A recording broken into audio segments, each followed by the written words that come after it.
Hey guys, it's Jenny here. Welcome back to my channel. So today I'm going to be doing my late January TBR. So first of all, welcome to 2020, guys. Wow, it is so crazy. I'm pretty sure I started my channel in 2017. So I can't even remember. I wrote it down in a notebook somewhere and I can't even remember what my booktube anniversary is. But March 3rd, 2017. So 18, 19. Yeah, this is going to be my third year on booktube this year. That is in 3 years? Wait, whoa, that's insane. I cannot believe I've been doing this for 3 years. What? Wait, 3 years. That's a long time. Wait, okay, sorry. I just 3 years. What?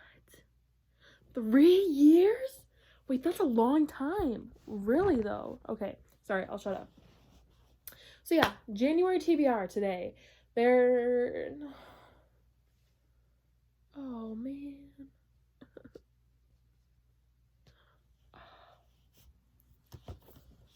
There are going to be 10 books on my January TBR, although I did start a new method where there might be a couple more on my TBR.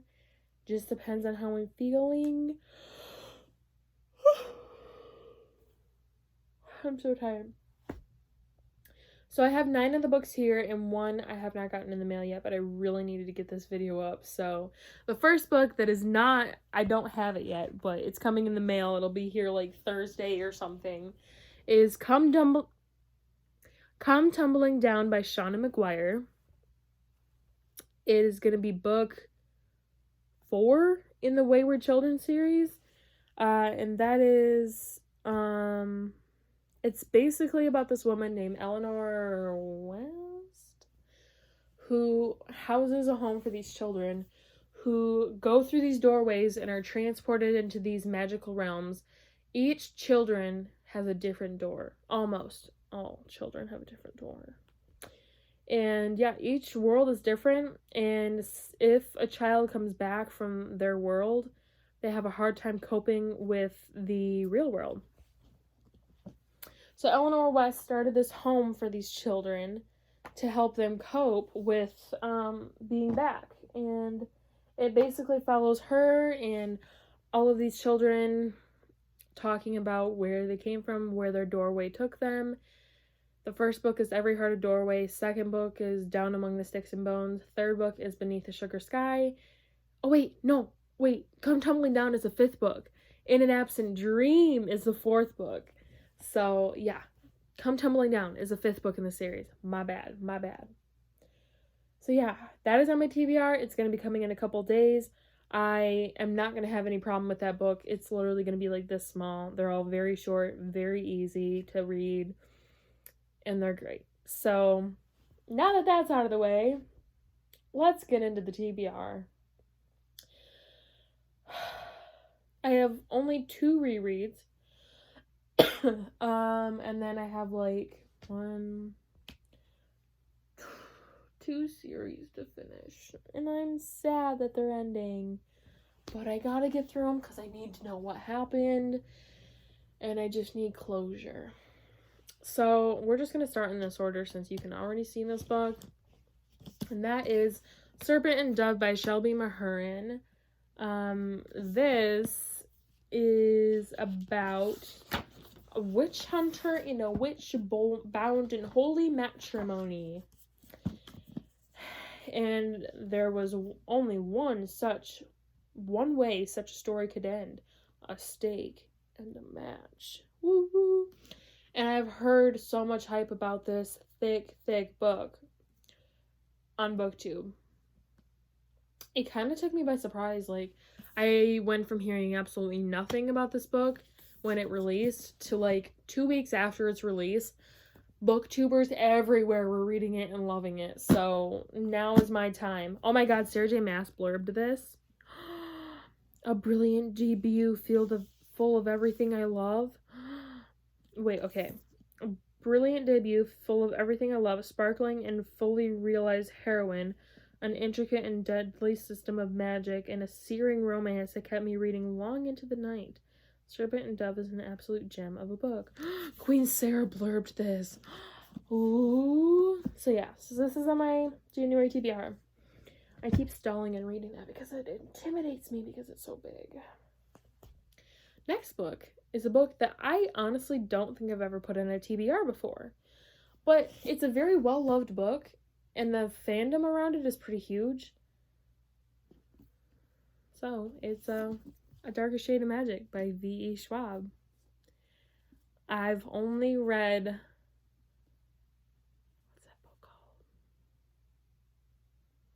I can literally picture...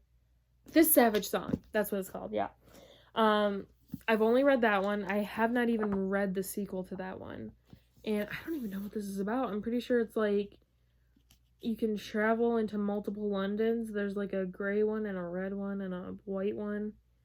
And there's like a traveler these. Yeah, I have no idea, but the hype about this is real. And I want to see what the hype's all about. I want to be a part of the hypes, guys. Okay, with all of these series ending that I've held on to for 3 years, apparently, since I've been on BookTube for 3 years. Crazy. I need new series to love. So, bingo. We're gonna give it a shot. Next, I have 5 Dark Fates by Kendar Blake, and this is the 4th and final book in the 3 Dark Crowns, or the Queens of Fenburn series. I'm so sad that the series is ending because I love it so much. So, if you don't know, this series is the 3 Dark Crowns is about 3 triplets born on the island of Fenburn. Each girl has a different power. For example, there's going to be an elemental who can control the weather. There's going to be a naturalist who can, like make plants grow and, talk to animals. And I think that each naturalist has a familiar, which is like an animal friend that they're bound to and, like bonded with. And then there are poisoners who can ingest poison and not be harmed by it, etc., etc. So when each girl becomes a certain age, they are separated and put into different capitals of this island to be raised amongst their sort of, magic group. So, and then when they come of age, they are supposed to fight to the death to decide who becomes the next true queen. And honestly, I will say this, the first book really was kind of boring. But by the second book, oh Lord, the ending of the first book really had a good lead up into the second book. And after the ending of the first book, it all just got better and better and better and better. So I'm really excited to see what's in store for us in this last book. The cover is stunning. I love it. I can't wait. I'm kind of scared, but I'm also very excited. So it's time to let the series go and read the last book. I'm not ready. Also, I forgot another series that I've read that is ending is The Toll, or the side series. The Toll came out this year and it's ending. I didn't even think about that. Which brings me to my next book, which is Side by Neil Shusterman. I've already read this, but before I go into the sequels, I really need a refresher. So I think I'm going to reread this. I read this during a readathon, so obviously I was probably pretty delusional and don't remember much. So I think it would be pretty beneficial for me to reread this. And if you don't know what Scythe is about, basically this is in a world where they have conquered death. And there's no starving, no hunger, no disease, no war, no misery. Everyone's in this picturesque world. No death. They have conquered everything. But to balance the population, there are these things called scythes, which basically are trained to kill people as they see fit. They're the only ones who can end life, and they're commanded to do so to keep the population under control. These 2 apprentices are taken, and neither of them wants it, so they must master the art of killing, knowing that the consequence of failure could mean losing their own life. So they really have no choice. They are chosen to be these scythes, and they have to apprentice, even though neither of them wants to do this, because it kind of means cutting yourself off from the people that you love. And if they reject it, then they die. So they really have no choice. And this is basically about them apprenticing to be scythes. And lots of things happen. I do remember that. So here are the scythes' commandments. Thou shalt kill. Thou shalt kill with no bias, bigotry, or malice aforethought. Thou shalt grant an annum of immunity to the beloved of those who accept your coming. Thou shalt kill the beloved of those who resist. Dark shit, I'm telling you. But I want to reread this before I go into Thunderhead. I have not read Thunderhead, and obviously I need to read Thunderhead to read the Toll. So, woo! Next book is another recently really big hyped book on BookTube. When this author announced this book, I'm like, all on board. It didn't even have a cover yet. I'm like, I'm on board. And then when the cover dropped, I'm like, oh shit, I'm really on board now. And that is The Beautiful. I don't want to know. That is The Beautiful by Renee Ahdieh. She wrote one of my favorite duologies of all time, The Wrath and the Dawn. Oh, I missed that book. I should reread that. No, 2020. I need to decrease the amount of rereads. It's gonna be a struggle.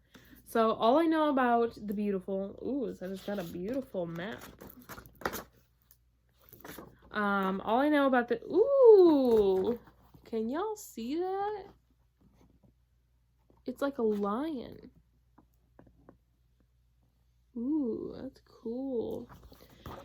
All I know about this is that it is set in New Orleans in 1872, and it is ruled by the dead, and it's about vampires. I'm excited. It's giving me like the originals or Vampire Diaries vibes, and I'm so excited for this, guys. I've been hearing a lot of people like this.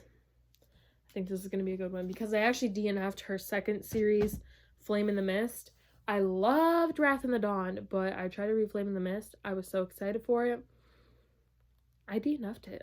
I got like 100 pages in and I couldn't do it. So I have high hopes for The Beautiful. Next, and I'm pretty sure she's calling the second book The Damned. I think. Or am I just hallucinating? Am I just thinking about the G-Eazy song? Or that other book? I have no idea. But the next book I am reading in January is Hollow City by Ransom Riggs. This is my other reread for January, and the only reason I'm rereading this is because I'm trying to reread this whole series so I can get to Map of Days, and then Conference of Birds is coming out this year. So I need to reread this. Honestly, this one and Library of Souls are probably the ones I remember the least. I always have very vivid memories of Miss Peregrine's, but when it comes to the second and third books, I'm like, I literally have no idea what happened. So yeah, I think that this is probably, if I keep yawning in this video, I'm gonna lose my marbles. I think I'm gonna listen to this on audio because the chapters are really long, and you guys know how I am about long chapters. They really put me in a slump. Like, one chapter is 30 pages. No. So I think I'm going to read this on audio. I think my library has it. So I'm going to try to do this one on audio to help me get through it quicker. But yeah, if you don't know what Miss Peregrine's is about, basically it is about this kid named Jacob who has grown up with these fairy tales that his grandpa tells him about these kids with peculiarities and who are basically washed over by a bird. And as a child, he very thoroughly believed in them until he started getting made fun of and criticized for believing in them. So he starts to resent his grandfather and no longer believes in them. Until one day he gets a call from his grandfather. His grandfather is panicked, saying he's being attacked. And when he goes to find his grandfather's dead and leaves him a note saying, like, find the bird, find the bird. So Jacob actually ends up going to this island to see if there was any truth to his grandfather's stories. And he finds a loop where these children and their master, Miss Peregrine, have been living in the same loop in World War II over and over and over again. So he discovered his grandfather wasn't a liar, and they're actually being hunted by this dark force, and it's a big trip. I would highly recommend it. I know the first book is kind of boring, but I don't know what it is. I just really like that series. I literally could not tell you what I like about that series, but I like it. Like, I have no idea because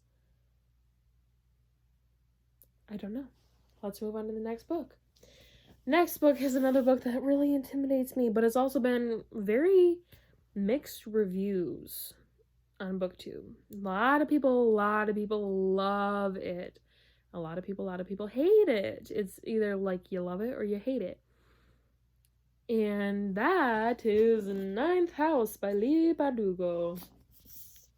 Yeah, a lot of people, there's so many mixed reviews about this book. And, oh my god, Stephen King blurbed this. He said it's the best fantasy novel he's read in years because it's about real people. Full of shocks and twists and impossible to put down. Well, Stephen King, I'm sure it's better than your It. Because, I can't even trash it. I read it when I was a sophomore in high school. Maybe I should try to... No! Stop! Okay. Never mind. Not even gonna say it. So, this is... I think it's about this girl named Galaxy, or Alex, who is going to Yale, and I think she gets accepted into a secret society, and there's, like, supernatural forces or something like that. Yeah, there's secret societies, occult activities, forbidden magic, raise the dead and prey on the living. What? Yeah, so I want to read Ninth House. I want to see what all the hype's about. I actually don't know if this is a standalone or if it's getting a sequel. Not 100% sure, but we've all been waiting for this book for a very long time. Before, when King of Scars released, actually, we all saw the title, Ninth House. It didn't even have a cover yet, but we're like, oh my god, she's writing an adult novel. Everybody's got to get on this. And then when the cover dropped, everyone's like, Ninth House. Ninth House. So, next book is A Curse So Dark and Lonely by Bridget Kemmerer.